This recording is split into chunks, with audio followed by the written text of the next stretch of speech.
Sup Shredders, my name is Logan, aka Spiderhands, and welcome to an SP Reacts, where today we got ourselves a track from an act named Michael Raven titled Never Letting Anyone In. And if we switch over to here, we got ourselves a track on the screen here on YouTube, the official music video. We're gonna listen through it from start till finish, and we're gonna hear what we think. Let's do it, let's go. Straight into it.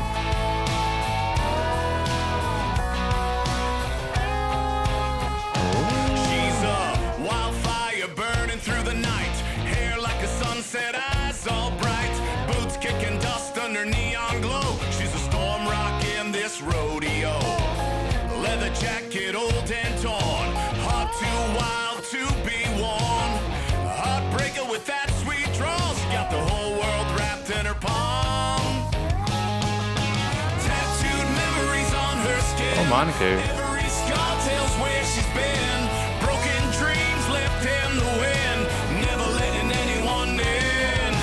Tight blue jeans, hugging curves so mean, red lips whisper something obscene. Break your heart, then do it again. Never letting anyone in.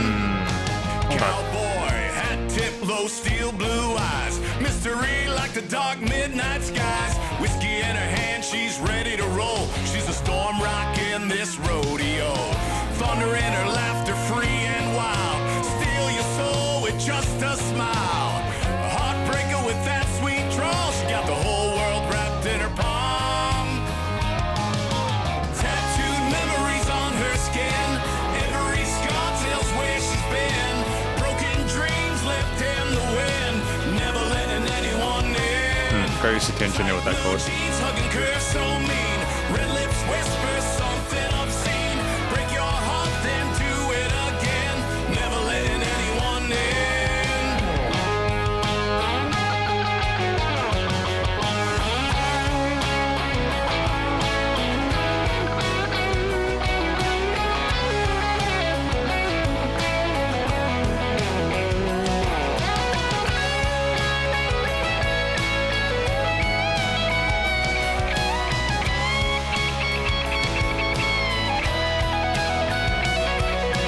Tattooed memories on her skin. Every scar tells where she's been. Broken dreams left in the wind. Never letting anyone in. Tight blue jeans hugging curves so I like the vocal harmonies as well. whisper something obscene. Break your heart, then do it again. Never letting anyone in. Tattooed memories on her skin. Every scar tells where she's been. Broken dreams left in the wind. Never letting anyone in. Tight blue jeans hugging curves so mean. Red lips whisper something obscene. Break your heart, then do it again. Never letting anyone in.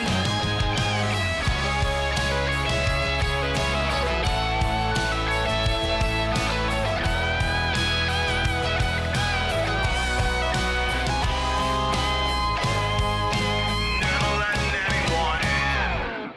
Sick. Okay, I actually did quite like that. There was some interesting chord progressions in there. And I don't think I really heard that before. You know, individually, there are chord progressions I've heard, but to go kind of from that major to minor and make it work was really cool. We're going to talk about this track more in the conclusion. Because welcome to the conclusion of my review of this track from an act named Michael Raven titled Never Letting Anyone In. In this section, we're going to provide an overall song analysis of everything from lyrics and vocals all the way through to studio production, as well as any applicable constructive critique, and then finally, my general thoughts from a listener's perspective. But first of all, what do we think this track is about? I think this track is about Michael Raven discussing a woman that they know and he knows.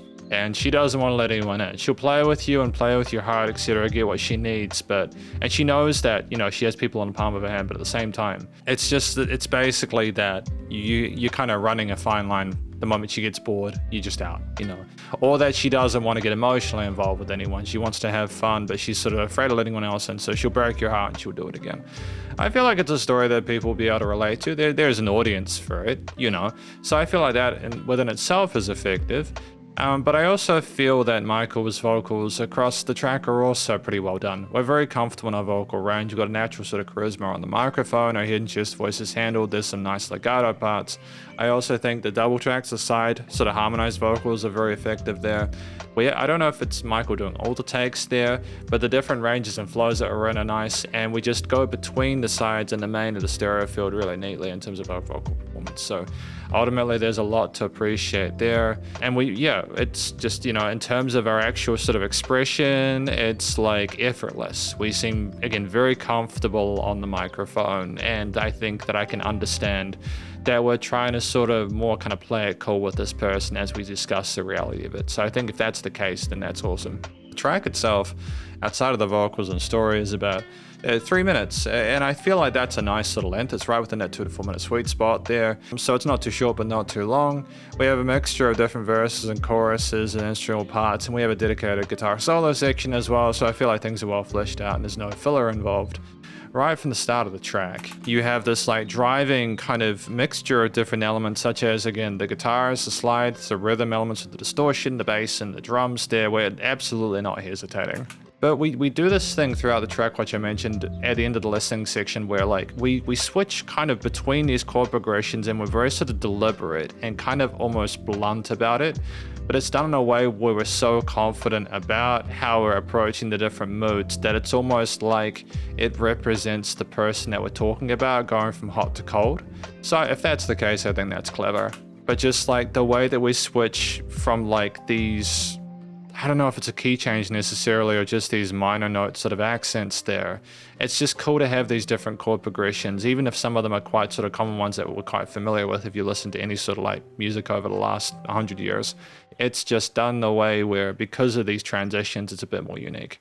And we have a lot of color and decoration from, again, those slide guitars that are oscillating over top, the mixture of palm muted sort of power chord elements on the guitars, the use of some of those sort of chromaticisms on top of the diatonic from the guitar elements themselves, the bass being nice and punchy and performing well alongside the acoustic drum kit. We're very comfortable with our hi-hat, kick and snare grooves and our fill transitions and our crashes and everything like that. And we're quite tight with the 8th note kind of groove there. That's kind of one of the things that even with those different chord progressions kind of helps to keep the track sounding like it's consistent and coherent. But yeah, no, honestly, I think the smoothest legato of some of those lead elements over the top of the chorus part helped to sort of soften maybe the intensity of it, especially with the chromaticism on that last chord of that, like the tension created from that.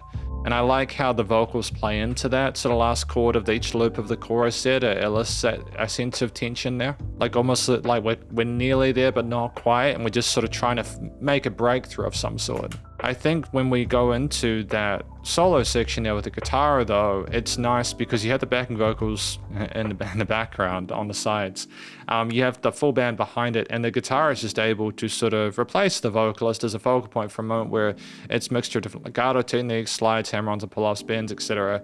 are well sort of positioned and transitioned, and it's like quite a technical performance. It's more sort of rhythmic and complicated, for example, than the vocals, but that just helps to sort of differentiate it, I think. That middle 8 that you have afterwards is like a sort of a classic sort of like transitional device in music. And going back into the chorus, you just have that as the outro, so it's quite a traditional, easy to follow along track there without too many sort of like unexpected twists. And we have more of the lead guitars at the end there to kind of further sort of boost the track and make it a bit more sort of like interesting as we kind of close it out. And you have the not letting go in an in part as they both leave the bar there with the radio or the phone call filter on the vocals there, and that kind of extended outro there, the repetition of the riff for a big finish.